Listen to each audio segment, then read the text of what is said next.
Thank you, Chair. My name is Flora Sonkin, and I'm also speaking on behalf of the Civil Society FFD mechanism.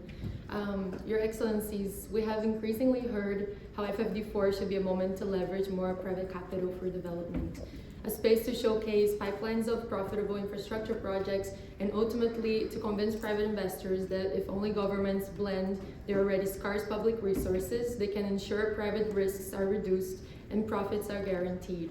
These narratives and the policy proposals that are attached to them are not only problematic because of their short-term and profit above all orientation, but also because they are based upon the flawed assumption that the lack of financing is the main obstacle to address this socio-economic and ecological crises.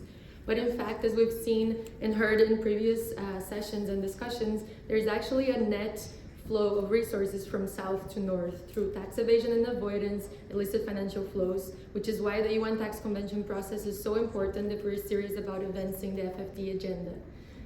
The resources drain through unequal and fair trade, which far outstrips ODA inflows to the south, is also a major driver of global inequality.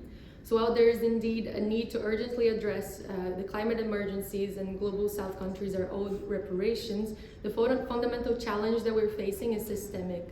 So more private finance to fuel a system that is destructive and unfair by design will not resolve the interconnected crisis we face.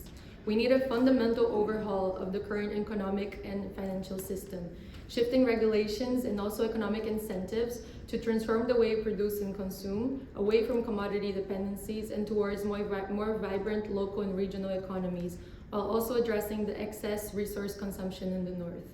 With that, we welcome the mention of the importance of preserving policy space for developing countries to pursue a new generation of sustainable and inclusive industrial policies in the FFD Forum outcome.